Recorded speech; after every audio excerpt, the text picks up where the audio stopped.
Racehorses are worth millions. You'd think their owners would always pair them with other horses. Often, they don't. Instead, they bring in goats. It sounds ridiculous until you see it work.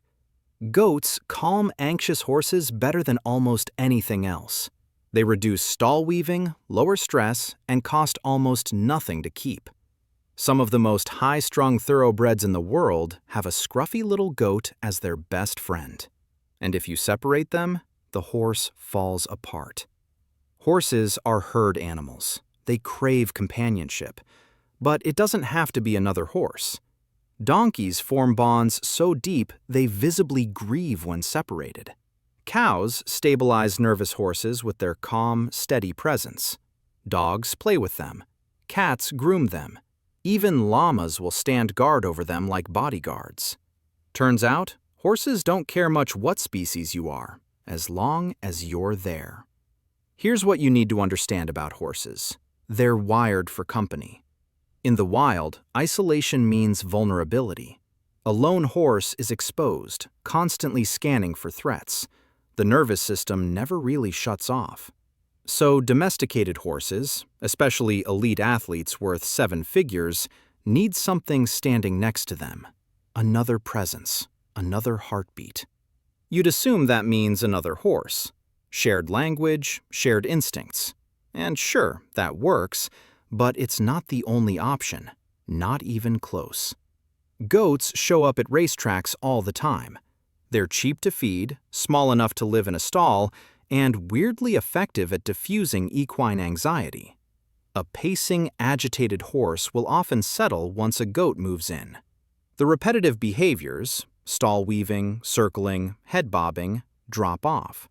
The horse just relaxes. Why goats?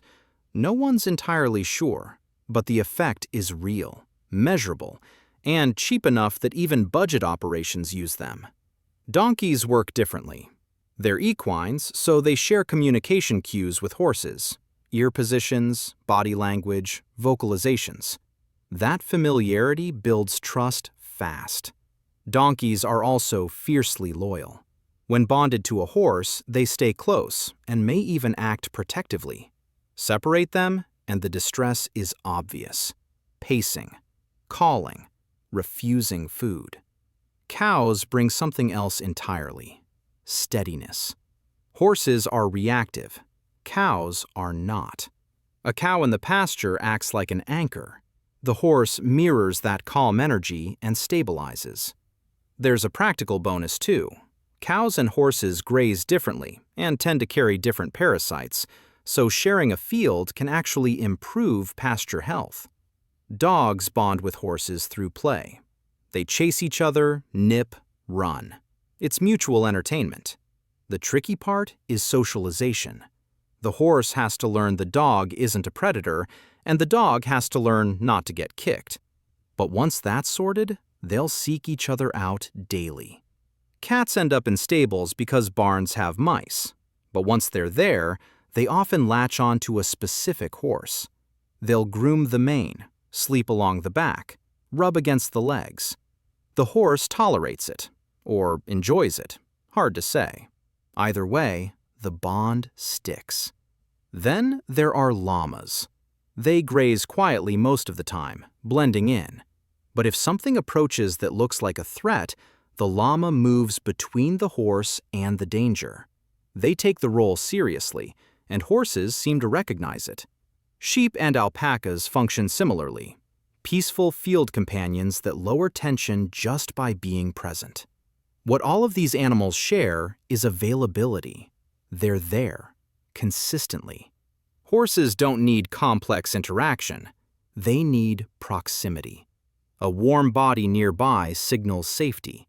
The species is secondary. This isn't sentimentality. It's survival wiring redirected. Horses evolved to live in groups because groups survive. Domestication didn't erase that need. It just made horses flexible about who fills it. So when a $1 million thoroughbred refuses to eat unless its goat is in the stall, that's not a quirk. That's biology working exactly as designed. Companionship isn't about species, it's about presence. And for a horse, that part is non-negotiable.